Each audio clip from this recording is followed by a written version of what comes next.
Stephen A., does he have any excuse to leave Cleveland now? Yes, he does. The weather. That's always an excuse to leave Cleveland when you have L.A. as a potential option. I mean, Lake Erie or Hollywood. Really? Really? Are we really asking that question? Of course he has an excuse. The weather. But that's it. Outside of that, in all seriousness, no, he does not. It's one of those situations where he came to Cleveland. Now, let me preface this. LeBron can do what he wants to do. He's earned that right. He's the best player in the world. He's a superstar. He's a 3-time champion. All right, he's been in the final 7 consecutive years, 4-time league MVP. You do all of those things, and you put forth the commitment that he puts forth. You've earned the right to do what you want. But I will say this. If he's talking about trying to win and what have you, he doesn't have an excuse to point the finger at the Cleveland Cavaliers. He met with Dan Gilbert years ago before he decided to come back to Cleveland. In the days before he made his announcement, he was returning to Cleveland with his essay to Sports Illustrated.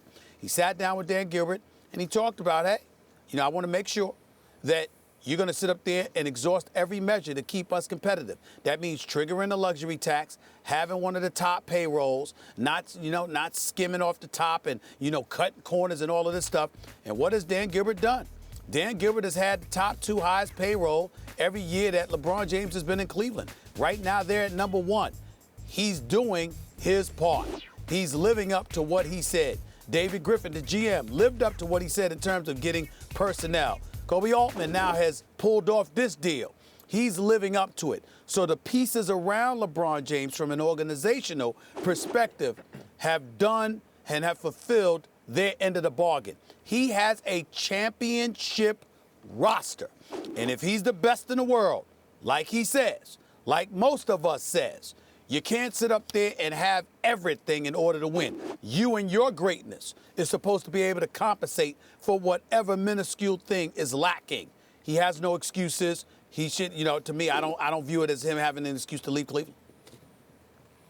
Any minuscule thing like, I don't know, Kevin Durant. I mean, that's what's lacking. The other teams got him. They were about evenly matched. And one team got Kevin Durant. They ain't nothing. It doesn't matter. There's a certain point. There's just too much on the other side. Yes, he has every reason to leave Cleveland. The reason seems to me to still be the same. Stephen, I think this is what it really boils down to.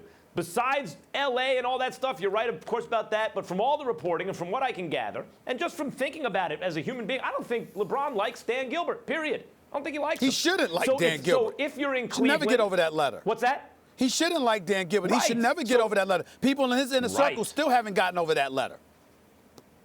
And nor should they, by the way, I don't think. I agree. It was an arrogant, petulant letter from Dan Gilbert. And that wasn't the only one he sent. He also sent one to the Lakers after the CP3 deal. He's a baby. He acts like, in those instances, he was acting like a baby.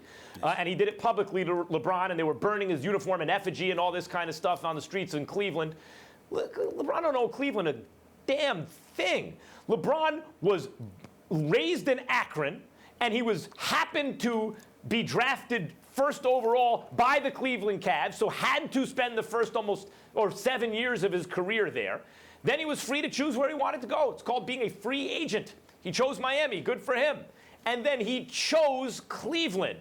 They should be kissing his feet for choosing to go back and to bring them a championship. 3 straight finals appearances with a championship win since he's been back in Cleveland. He owes them nothing. Now, were I Dan Gilbert, since it seems LeBron is interested in life after the NBA and being a business tycoon, if he wants part of a team, for example, if I were Dan Gilbert, I would back channel with LeBron and say, hey, you stay in Cleveland, and when you're done, we're going to get you a piece of the team. Something like that.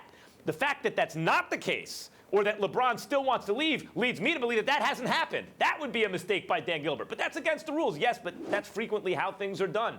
Tampering and all those kind of things occurs all the time. So if LeBron is looking to do more than just be a basketball player, and clearly he is, and he sees L.A. as the perfect place to amplify his brand and the perfect platform from which to become a mogul after his career is over, then if I was Dan Gilbert, I would try to give him more incentive to stay put. Hey, you will essentially be an owner of the Cleveland Cavaliers in perpetuity, and you'll make sure that the championships always come to Cleveland, something like that. Because failing that kind of pitch, why would LeBron stay? He has every reason to leave.